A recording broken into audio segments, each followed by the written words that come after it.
Anna had been exhausted all week. Every morning felt harder than the last, and every evening she returned home feeling completely drained. Her job at the office was stressful, her co-workers were noisy, and her manager loved giving tasks at the very last minute. By Friday, Anna only wanted one simple thing: a quiet evening at home. But her day had other plans. She woke up late because her phone battery had died during the night. She jumped out of bed, quickly washed her face, and rushed to get dressed.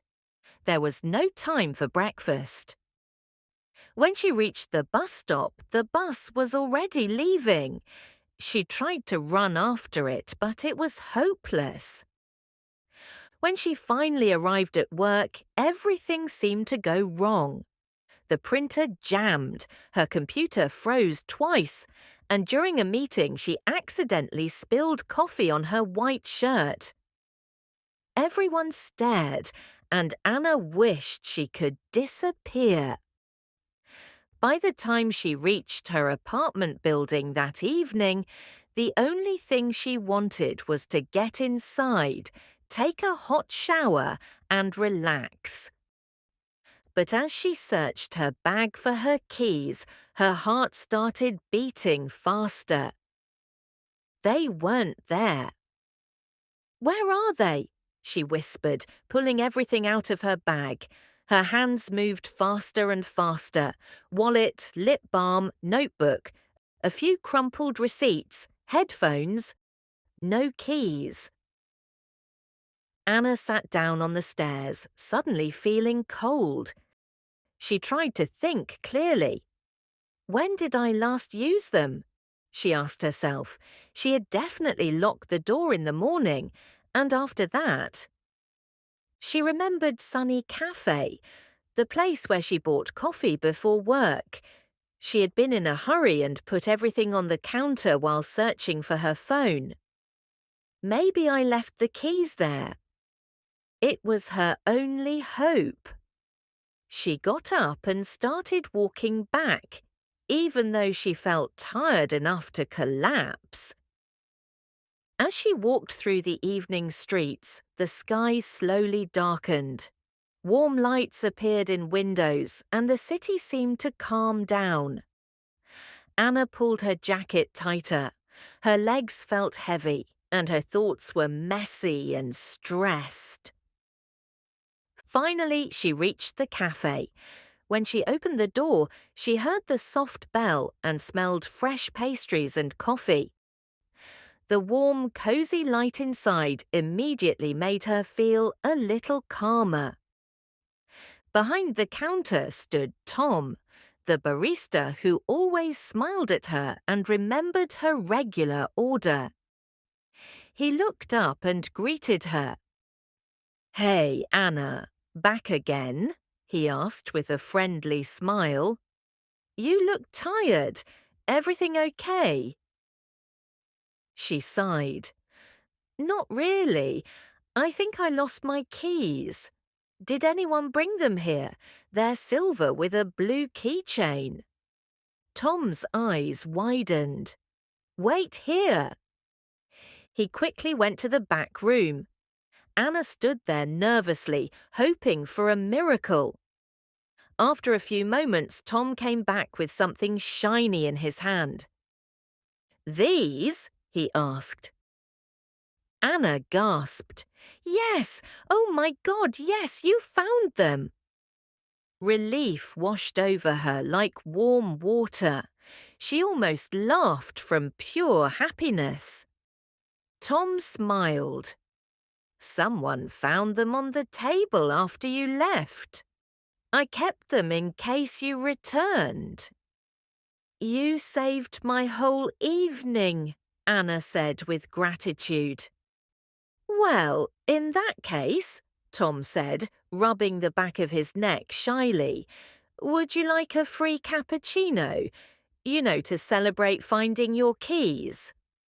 Anna hesitated for only a second. She was exhausted, but the idea of sitting for a moment sounded wonderful. "I'd love that," she said.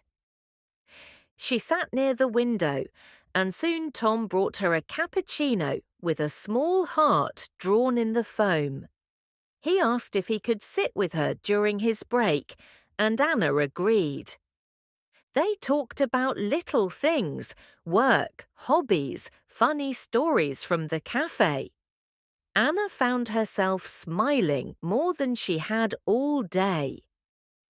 When she stood up to leave, Tom called out softly, "Anna, wait, I, wanted to ask if you'd like to go for a walk with me tomorrow after my shift?"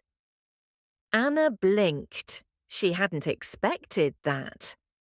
But she felt something warm inside her, a mix of surprise and happiness. "Yes," she said quietly, "I would like that." Tom smiled brightly. "Great, I finish at 6. See you then." The next day moved slowly. Anna kept thinking about the walk. She was nervous but also excited. She couldn't remember the last time she felt that way. At 6, she arrived at the cafe. Tom was already waiting outside with 2 cups of hot chocolate. "For the walk," he said. They headed toward the park. The sky was painted with soft shades of pink and purple. The air was cool, and the sound of leaves rustling in the wind made everything feel peaceful. "So," Tom said, "tell me something I don't know about you." Anna laughed quietly. "Like what?" "Anything, a fun fact." She thought for a moment.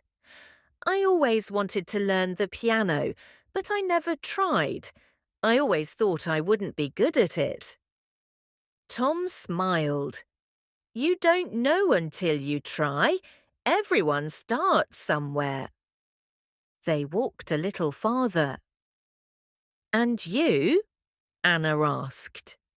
"Tell me something unexpected about you." Tom looked slightly embarrassed. "I collect postcards." "Postcards?" He nodded. "From places I want to travel to someday. Italy, Japan, Norway, many more. I keep them all in a shoebox." Anna found it charming. "That's actually really sweet." They kept walking, talking about places they wanted to visit, movies they both liked, and silly childhood memories. Anna felt calmer than she had in months. With Tom, everything seemed easy. When they reached the end of the path, Tom looked at her gently. "I'm really glad you came back to the cafe yesterday," he said. Anna smiled softly. "Honestly, me too." As she walked home later, keys safely inside her pocket, Anna felt something new, a small bright hope. A feeling that maybe after a long and difficult week, something good was finally beginning. Sometimes losing your keys could lead to something much more important.